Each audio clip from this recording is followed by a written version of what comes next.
देखिए, लगभग 1.5 वर्ष का समय बीत गया।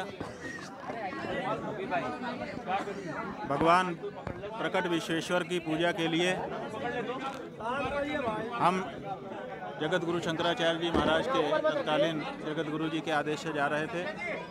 हमको रोक दिया गया। 108 घंटे तक अन्न जल छोड़ करके हम बैठे रहे।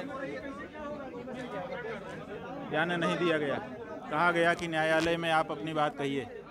हमने न्यायालय में अर्जी लगाई और कहा कि भगवान की पूजा अर्चना प्रतिदिन होनी चाहिए, इसके लिए अनुमति करिए। अभी 1.5 वर्ष का समय बीत गया। भगवान की पूजा अर्चना नित्य भोग के संबंध में जो अर्जी है, माने किसी के भोजन की, उसको भूखा रखा जा रहा है, तो 1.5 साल का समय बीत गया। उस अर्जी पर विचार ही नहीं किया जा रहा है और तारीख पर तारीख दी जा रही है। क्या ऐसे मैटर पर इतने दिनों की तारीख दी जा सकती है? और अगर न्यायालय इस तरह से जो ज़रूरी मामला है कि तत्काल इस पर निर्णय किया जाए कि भगवान का भोग लगे न लगे, हमको व्यवस्था बना दी जाए।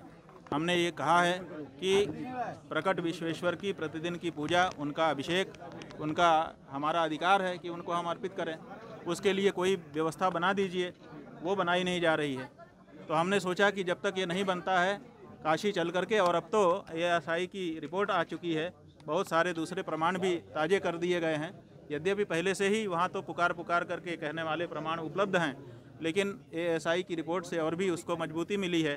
तो हमने सोचा कि जब तक हमारे भगवान को पूजा करने का अवसर नहीं मिल रहा है, उनको भोग राग हम नहीं लगा पा रहे हैं, तब तक उनके जहाँ पर विराजमान हैं चारों तरफ घूम करके, परिक्रमा करके हम दूर से ही उनको देख करके प्रणाम कर लें।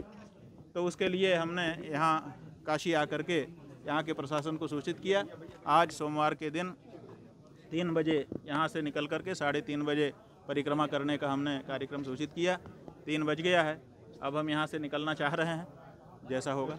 पुलिस सुरक्षा पूरी तरह से लगाई गई है, आपको निकलने न देने की भी बात सामने आ रही है। देखिए, हमसे कल अधिकारीगण आए थे।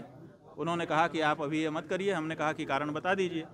उन्होंने कहा कि वहाँ 144 धारा लगी हुई है, इसीलिए।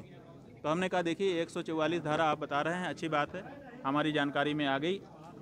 वहाँ पर हज़ारों लोग वैसे भी हर समय दर्शनार्थी घूमते रहते हैं और मुस्लिम नमाज़ पढ़ने के लिए भी बहुत सारी संख्या में वहाँ पर हर समय आते रहते हैं। उनके लिए 144 धारा नहीं है और हमारी परिक्रमा के लिए 144 धारा है। अगर आप ऐसा बता रहे हैं तो हम 4 लोगों से ज़्यादा इकट्ठा होने पर 144 धारा लगती है।